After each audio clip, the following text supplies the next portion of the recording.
Number 5. Man of Steel. Uncle Joe's birth name was Joseph Vissarionovich Dzhugashvili. He started using his assumed name Stalin, roughly translated as Man of Steel, in 1910. In addition to fostering his hard-lined image, the moniker was supposedly adopted in an effort to shield his real identity from the police whilst involved in evasive revolutionary activity. Some commentators suggest the son of a modest cobbler chose the name in order to distance himself from his Georgian roots. A fondness of pseudonyms and nicknames began in childhood. He had previously answered to the name of Koba in a celebration, as opposed to a denial of his Georgian heritage. Koba was the romantic hero of Alexander Kazbegi's 1882 novel, The Patricide, the embodiment of Georgian knightly morality, symbolic of justice and freedom from imperial oppression. Some nicknames were perhaps less revered by Stalin. Dissenters labeled him the Little Father of the Peoples, in a reference to his relatively short 5 feet 4 inch height. He was described by Harry Truman as a little squirt. Number 4. The Gulag system. Lenin founded the Gulag, an acronym for, in English, Main Administration of Collective Labor Camps, the network of prisons and forced labor camps throughout the Soviet Union. But it was Stalin who employed them to their most hideous and at least semi-effective ends. The camps, like prisons throughout the world, were used to house criminals. The Gulag's primary purpose, though, was to gain control of the population through fear, by imprisoning, torturing, and killing undesirables, critics of communism, and anyone who defied Stalin, to drag the Soviet Union from its agrarian past into an industrialized society. More than 3.7 million Soviet citizens were forced into the camps, many in the most remote and barren areas of the country, between 1931 to 1953, according to one report. Almost 800,000 of them were shot. The Gulag at one time totaled nearly 500 camps. More people passed through the Gulag system for a much longer time than were imprisoned in the concentration camps of Nazi Germany in their entire existence. Number 3. Committed several bank heists to finance his party. With a reinvigorated spirit, Stalin came out of hiding and joined the militant group, the Bolsheviks. The Bolsheviks were part of the Russian Social Democratic Labor Party, and their leader was the learned Vladimir Ilyich Lenin. With the blessing of Lenin, Stalin and a group of Bolsheviks busied themselves conducting bank heists.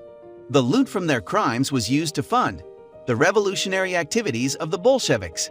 It has been estimated that Stalin and his gang stole about 250,000 rubles in Tiflis alone. That is close to 3.5 million US dollars. Stalin was not the brightest of intellectuals in the party. He also was not the best orator in the Communist Party. However, what he lacked in scholarship, he made up for it with astute organizational skills. He was very vital at the grassroots level, making posters and organizing meetings here and there to promote the Marxist ideology of the Bolsheviks. Number 2. Purges and mass murders. Stalin consolidated his power base with the Great Purges against his political and ideological opponents, most notably the old cadres and the rank and file of the Bolshevik Party. Measures used against them ranged from imprisonment in work camps and gulags to assassination, such as that of Leon Trotsky and Sergei Kirov. Several show trials were held in Moscow to serve as examples for the trials that local courts were expected to carry out elsewhere in the country. There were 4 key trials from 1936 to 1938. The trial of the 16 was the 1st December 1936, then the trial of the 17, January 1937, then the trial of Red Army generals, including Marshal Tukhachevsky, June 1937, and finally the trial of the 21, including Bukharin, in March 1938. Under the pretext of constructing socialism in one country, Stalin terrorized large segments of the Soviet population, such as the kulaks, a term for prosperous farmers who were disinherited when agriculture was collectivized. He had also orchestrated a massive famine in the Ukraine, in which an estimated 5 million people died. It is believed that with the purges, forced famines, state terrorism, labor camps, and forced migrations, Stalin was responsible for the death of as many as 40 million people within the borders of the Soviet Union. Number 5. Stalin seizes control of economy. While Lenin's new economic policy was a mixture of free enterprise and state control, Stalin's economic policies involved total state control. His plans called for a command economy, a system in which the government made all economic decisions. Under this system, political leaders identify the country's economic needs and determine how to fulfill them. To modernize the Soviet state, Stalin ushered in revolutions in industry and agriculture. An industrial revolution in 1928, Stalin outlined the first of several five-year plans for the development of the Soviet Union's economy. The government would take drastic steps to promote rapid industrial growth and to strengthen national defense. Stalin announced, "We are 50 or 100 years behind the advanced countries. We must make good this distance in 10 years.